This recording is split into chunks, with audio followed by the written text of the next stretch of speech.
किसान भाइयों नमस्कार। क्या आप भी आपके आलू का साइज छोटा है?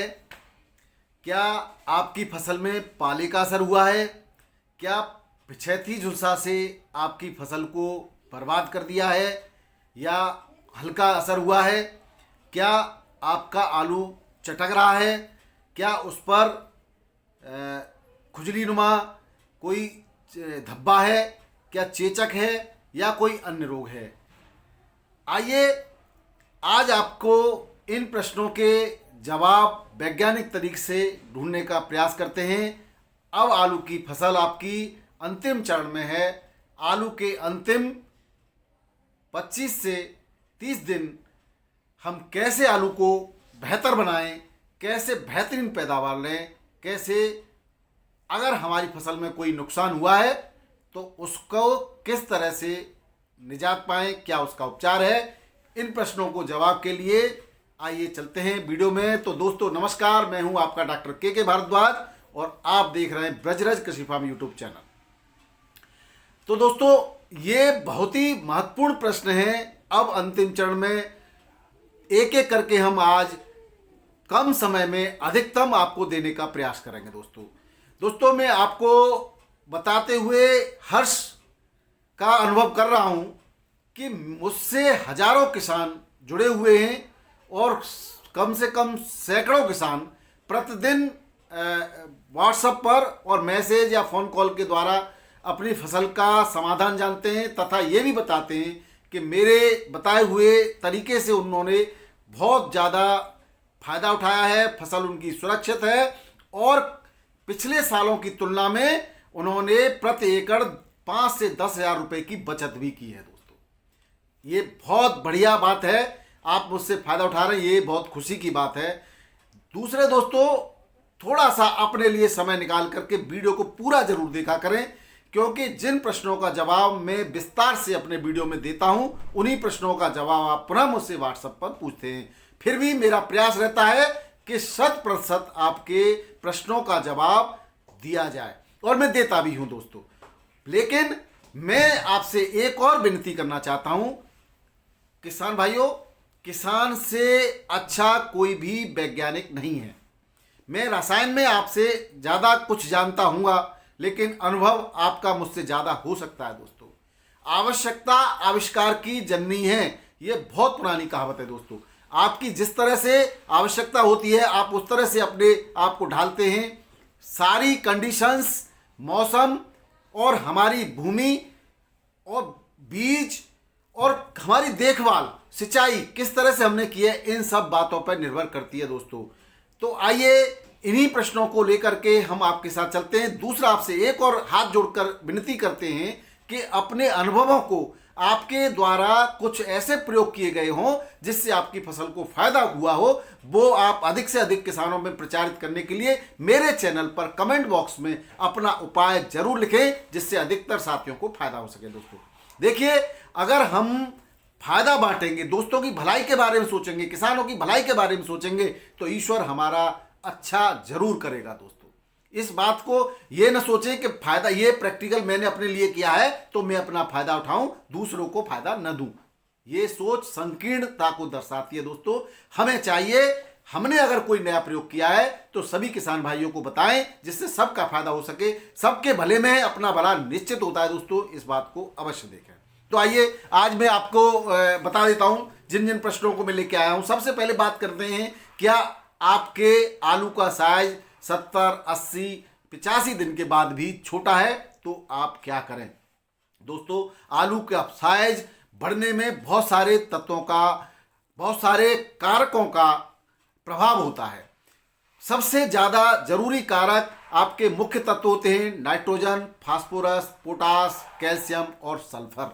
ये प्रमुख तत्वों की श्रेणी में आते हैं। इसके बाद दूसरे होते हैं सूक्ष्मांतरिक तत्व, जिनको हम बाद में स्प्रे के द्वारा बहुत सूक्ष्म मात्रा में पौधे को देते हैं, या वो हमारी भूमि में पाए जाते हैं, या हम कंपोस्ट खाद के द्वारा, गोबर की खाद के द्वारा, हरी खाद के द्वारा उनकी पूर्ति करते हैं। लेकिन अब समय जो चल रहा है उस समय हमारे पास केवल और केवल एक ही तरीका होता है, या तो हम सिंचाई में उनको लगाएं या हम उनका स्प्रे करें।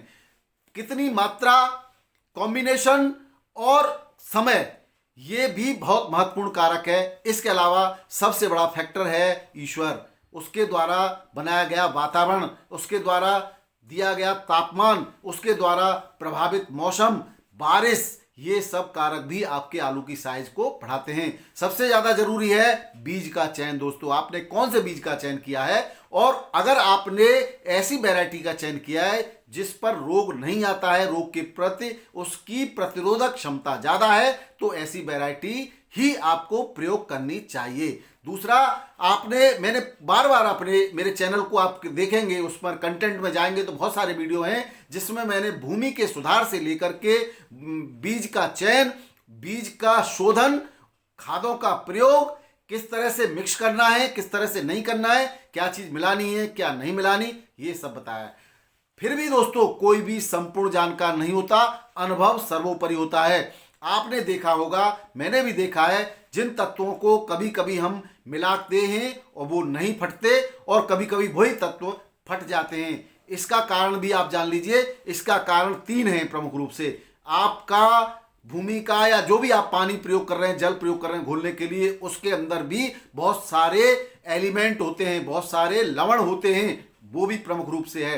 दूसरा, कंपनी कौन सी है, उसके अंदर किस परसेंटेज में कौन सा तत्व दिया गया है, ये बहुत ज़्यादा वेरी करता है, निर्भर करता है। हर कंपनी अपने हिसाब से कंटेंट डिसाइड करती है, उसके हिसाब से वो जो मिश्रण बनाती है, अपने काफ़ी अच्छे अध्ययन और प्रयोगों के आधार पर उसकी परसेंटेज निर्धारित करती है। वहाँ हम क्या गलती करते हैं कि कुछ, क्योंकि ज़रूरत भी होती है दोस्तों, इसको हम केवल गलती न कहें, हमारी आवश्यकता भी होती है। हम दुकानदार के हिसाब से उसमें अन्य फंगिसाइड, इंसेक्टिसाइड या अन्य रासायनिक तत्व, फर्टिलाइजर्स, सूक्ष्म तत्व मिलाते हैं, तो कहीं कोई ऐसा तत्व गुप्त मात्रा में भी उस कंटेंट के अंदर, उस पदार्थ के अंदर हो सकता है जिसका आप स्प्रे करने जा रहे हैं, जिसका उस पर ऊपर विवरण नहीं है, और तो वो आपके सॉल्यूशन को, आपके घोल को प्रभावित करता है, जिसकी वजह से कभी वो उन्हीं तत्वों को मिलाने पर फटता है, कभी उन्हीं तत्वों को मिलाने पर नहीं फटता है। कुछ तत्व छुपे हुए भी होते हैं। इसके लिए महत्वपूर्ण तरीका है, आप स्प्रे करने से पहले उसकी एक बार जांच अवश्य कर लें।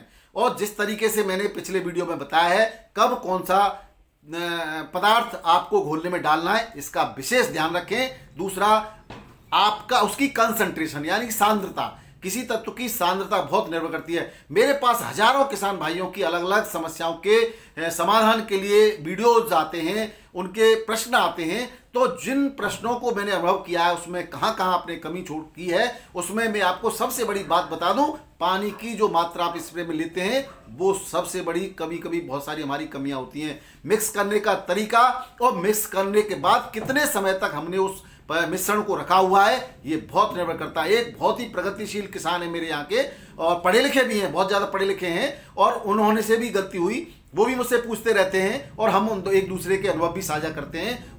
उनकी फसल में भी चिप्सोना आलू जो है उनका बिल्कुल जल गया था, और कल हमने डिसाइड किया है उस पर क्या करना चाहिए। तो उन तरह के मेरे समय समय पर आपको भी इन बातों को बताता रहता हूं दोस्तों।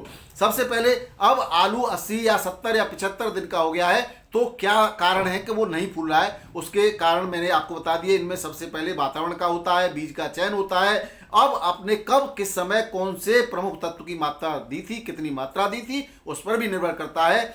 दूसरा, आपने कितना पानी दिया, स्प्रे कौन कौन सा किया, इन सब पर भी निर्भर करता है। जो बीत गया है उसको छोड़िए, अब आगे आपको क्या करना है। आपको सबसे पहले देखना है आपके पौधे का डंठल सुरक्षित है, अगर आप उस पत्तियां सब कुछ सुरक्षित है, पौधा पूरी तरह सुरक्षित है, और आलू भले ही 85 दिन का हो गया, 90 दिन का हो गया, दोस्तों उम्र के साथ पौधे के स्वास्थ्य पर फर्क पड़ता है। कुछ जर्मिनेशन बाद में होते हैं, हम लगा लेते हैं कि पौधा इतने दिन का हो गया। मेरा एक वीडियो है 90 दिन के आलू वाला, उसमें मैंने उसके पूरे चरणों में उसको विभाजित किया है।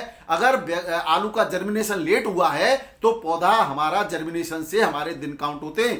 तो आपका पौधा अगर स्वस्थ है तो चिंता न करें, 90 दिन के बाद भी फूलेगा आलू, 100 दिन के बाद भी आलू फूलेगा। दूसरा, वैरायटी कौन सी ली है आपने। कुछ वैरायटियां 70 दिन की होती हैं, कुछ 90 दिन की होती हैं, कुछ 100, 110, 100 से 120 दिन की होती हैं। तो हम जनरली 120 दिन की वैरायटी या 90 दिन के आलू का पूरा जीवन चक्र मान करके एक औसत है ये, उसको मान करके हम आपको बताते हैं चिप्सोना आलू 100 और 120 दिन तक फूलता है दोस्तों।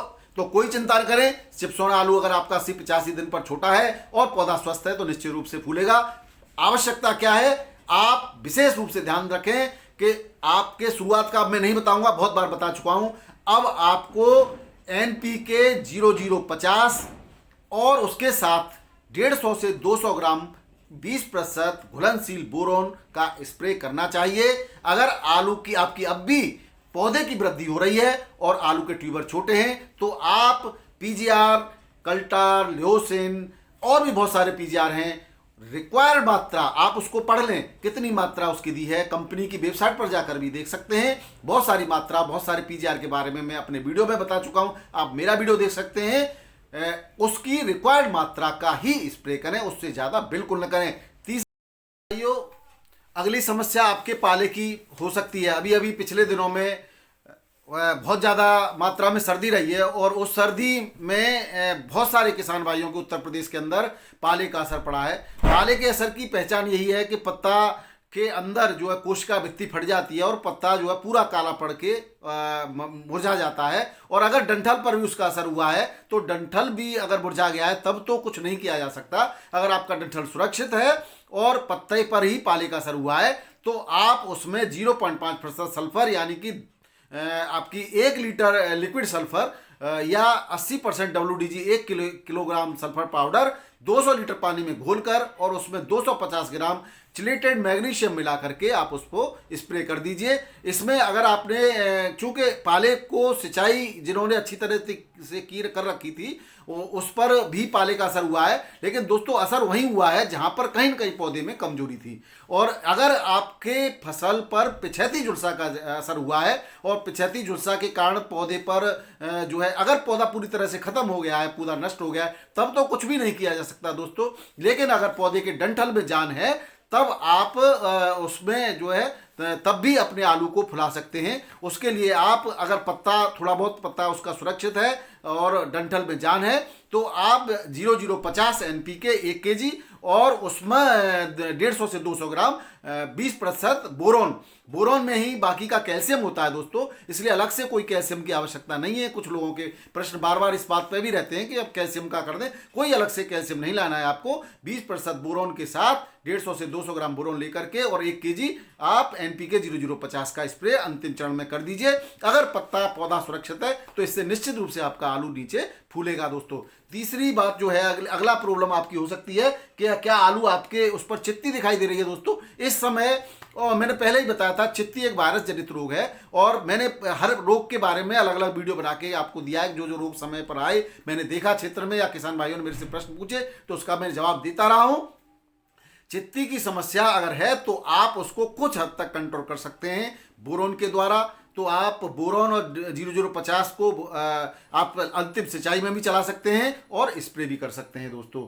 इसके अलावा आप 5 किलो फिटकरी का डेला लेकर के और उसको अपने पानी जहां से पानी स्टार्ट होता है वहां पर रख दें। धीरे धीरे जितना घुल करके वो पानी के साथ चला जाए उसको जाने दीजिए, बच जाए अगली सिंचाई में रख दीजिए। ये अगर आपके खेतों में समस्या आती है तो इसको आप करते रहिए फसल के साथ में, तो धीरे धीरे आपके इस तरह की समस्या जो बाहर मिट्टी के में जनित रोग हैं, मिट्टी के अंदर अगर फंगस है तो वो खत्म हो जाएगा और ये आपको फायदा देगा। अब इस समय कोई भी स्ट्रॉन्ग फंगीसाइड का प्रयोग नहीं करना है। पौधा अंतिम चरण में और उसकी अंतिम अवस्था, उसके अंदर उतनी ताकत नहीं होती कि बहुत स्ट्रॉन्ग फंगीसाइड को सहन कर सके, इसलिए और उसका कोई फायदा नहीं। सिस्टमिक फंगीसाइड अब न लगाएं क्योंकि सिस्टमिक फंगीसाइड सिस्टम के अंदर जाता है और जब अंदर जाएगा तो ट्यूबर में असर करेगा दोस्तों, अब उसकी आवश्यकता नहीं है। इसके अलावा ये सब बातें आपकी हो गई तो अब आप जो है समझ गए होंगे कि अब आपको क्या करना है। आपके पौधे में अगर जान है तब आप आज भी आलू को फुला सकते हैं और आलू निश्चित रूप से फूलेगा। मेरी शुभकामनाएं आपके साथ हैं। बहुत बहुत धन्यवाद, नमस्कार। और सभी किसान भाइयों को शेयर करना बिल्कुल न भूलें दोस्तों। आपका शेयर करना, आपका जवाब देना, आपका लाइक करना हमारे मनोबल को बढ़ाता है और हमारी शुभकामना आपके साथ सदैव साथ है। आपके लिए सदैव प्रयास करते रहेंगे दोस्तों। यदि कोई प्रश्न आपका देखिए नहीं भी आएगा तो मैं रिसर्च पेपरों को खंगाल करके ढूंढ करके आपको बताने का प्रयास करूंगा। इसके साथ बहुत बहुत धन्यवाद, नमस्कार।